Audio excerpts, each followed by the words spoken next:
Série couleur du Sénégal, première halte, Diama, érigée en commune avec l'acte 3 de la décentralisation.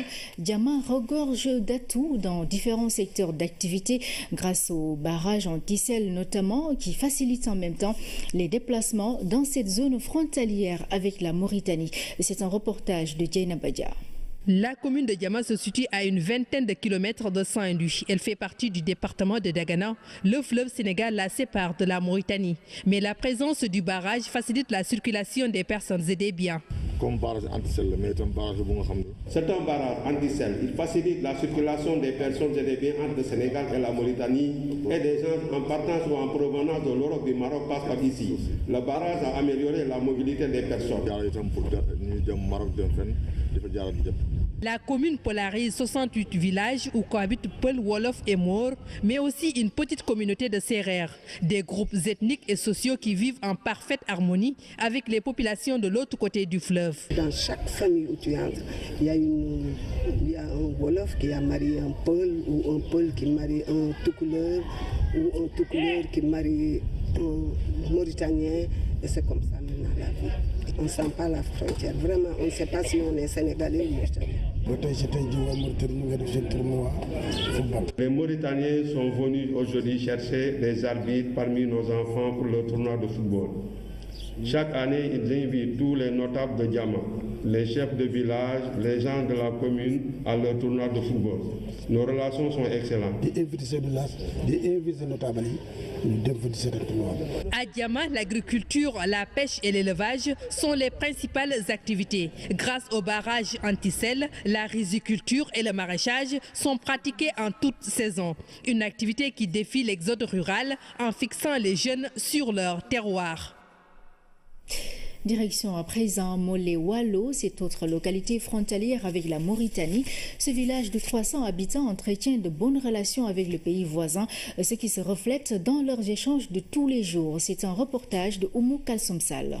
Molé-Walo, plus connu sous le nom de Gourel Oumarli, est l'un des principaux points de passage pour rallier la Mauritanie à partir de Matam. En face de ce petit village de quelques 300 habitants, Kayedi se dévoile. Comme d'habitude, nous ici au village, comme c'est un petit village, on dépend, presque la moitié de nous, on dépend de Kayedi.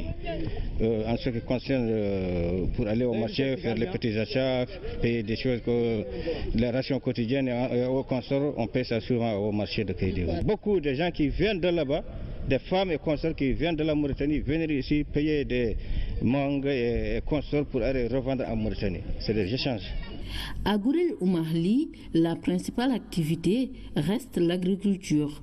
Ici, les populations se partagent un seul périmètre rizicole de 10 hectares. Il n'y a pas d'aménagement. Si tu veux travailler avec les sangs, tu n'as pas d'aménagement, tu n'as réussi. Tu ne réussis aucun rendement. Les zones de Molewal qui quittent ici pour aller à Naxod ou bien à Dakar pour travailler, ils n'ont pas de travail ici à Molewal. S'il y a des travail ici à Molewal, on ne sort pas. Si tu récoltes 4 sacs ou 5 sacs, ça c'est pas de riz. Tu ne peux pas avoir payé des dettes et manger aussi. Tout se fait manuellement. Tout se fait manuellement. C'est pour cela qu'on a beaucoup de difficultés. Ce village qui a été électrifié il y a quelques mois est souvent confronté à un problème d'accès à l'eau potable. La capacité du mini-forage est en deçà des besoins des populations. On n'a qu'une seule borne fontaine ici pour tout le village. Le forage n'arrive pas à suffire le besoin de l'eau pour la population. Oui, toujours il y a un manque d'eau. S'il y a trop de demandes, parfois s'il n'y a pas assez de soleil, et là on a une rupture de l'eau, ça bloque. Une autre difficulté que vivent les habitants de ce village de la commune de Dabia, la faible couverture du réseau téléphonique des différents opérateurs. C'est le problème le plus important. En dehors de l'eau et les infrastructures sanitaires, on a un problème de réseau téléphonique. Sincèrement, on a des problèmes. Il y a beaucoup d'antennes dans la ville de Kayedi. Et ces antennes-là ont plus de puissance que nos antennes qu'on a ici. Ici, les antennes sont un peu loin. Et alors, pour l'interférence des réseaux, c'est toujours sur le réseau qui rentre dans nos portables.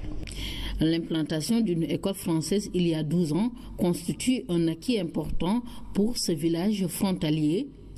Une école qui reçoit d'ailleurs des enfants mauritaniens qui tous les jours traversent le fleuve pour suivre les apprentissages de l'autre côté de la rive.